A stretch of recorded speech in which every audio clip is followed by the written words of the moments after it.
Hey guys, hope you're doing good today. Can you believe it's already November?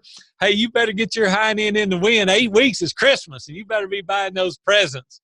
Guys, listen, have you ever seen a guy like this behind you run up to you and he's excited? He's one of your buddies, and he comes up to you and he said, "Hey, Big A, I want to tell you about this." And he goes on and tells you an exciting story. Maybe it's some big deal. Maybe it's just a big deal to him. I don't know.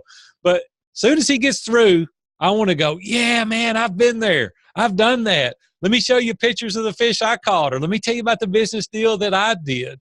2 weeks ago, I did a Facebook Live, and I couldn't believe the amount of comments that I got on this. And I thought, man, this is a topic we need to talk about in the mastermind, because you guys have the ability each and every week to not only match, but one up somebody. And I used to be the most guilty at this of anybody. Bob Warren and David Landreth helped work me through that, because I was the fastest to say, "Yeah, hey, I've been down there, man. I've been all over South America. I've caught those fish. I've killed big deer. I've made holes in ones. I've done all. I know exactly what you mean."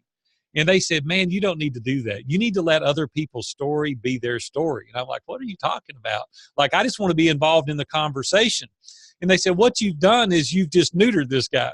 You just cut his legs right out from under him because he's excited. He wants to brag on his grandkids or his kids. He wants to tell you about that sporting activity that he did really well in, and you just stole his thunder."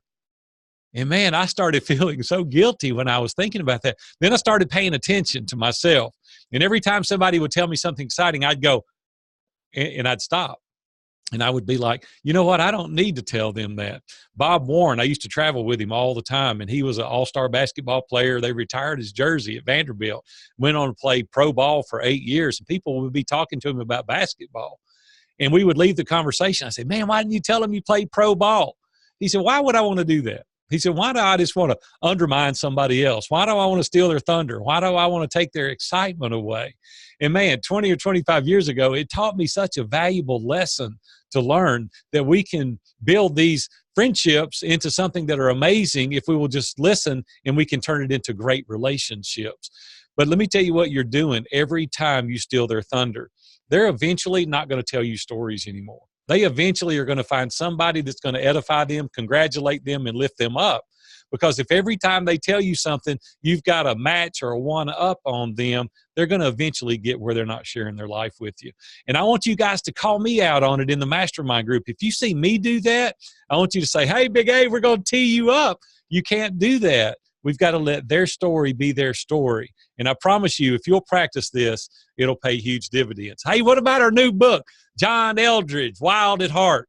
I think this is going to be an outstanding book for everybody. The reading assignment is below. Be sure and read the book. I'm telling you, the books just keep getting better and better. Last month, The Big Leap was outstanding. People love that book, and I think you're going to equally love this book as well. Hey, in 4 weeks, we're going to be releasing the new directory. This directory, we've been working on this for about 3 months now. I think you're going to love this directory. It's got your own page, your own sign-in. You can go and do a lot of amazing things. In the next 4 weeks, I'll be talking about it a lot. And I want to introduce it to you on December the 1st. So just hang on and wait. Excuse me, I'm still wrestling with this throat thing. Hey, another thing that we do on Black Friday every year, it's called Gratitude Day. Many of you people that have been around for a long time, you're familiar with it and you know what it is, but just stay tuned. I'm going to be telling you more about it. It's Black Friday, where you take your grandkids or your kids out and you do amazing things for people in the community rather than going shopping.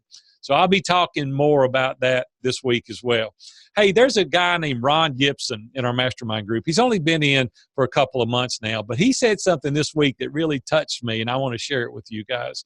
He said that used to he'd come home from work, they'd eat dinner, they'd tell their kids goodnight, they'd put them in bed, and he started filling out the accountability tool. And he went to his kids. They're small kids. They're like 10 and 8.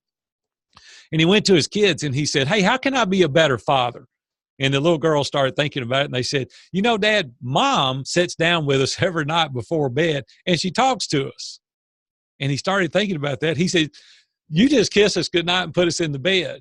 And he said, "I'd like to talk to you." So Ron said that he started going to the little girls' rooms, and he'd lay down across the bed, and he'd talk to them for 10 or 15 minutes each and every night. He says radically transformed the way he interacts with his kids. And it was just a story that I thought, something so simple, yet that is so profound to our children. And he said it was a direct result of filling out the accountability tool. Many of you guys are filling out the tool, and good for you. Many of you are not filling out the accountability tool. Listen, we don't go over that every week, and we'll never go over that every week. But for Ron, it kept it top of mind for him. And now he's got a better relationship with his two little girls because he started thinking about how he treats his children. So I want to encourage you guys this week, let's be 100%. Let's fill it out. Whether we go over it or not in the group is insignificant. What matters is that we're implementing these strategies in our personal life. Well, hey, let's have a great weekend. You guys crush it. I'll see you Monday morning. We'll see you. Have a good one.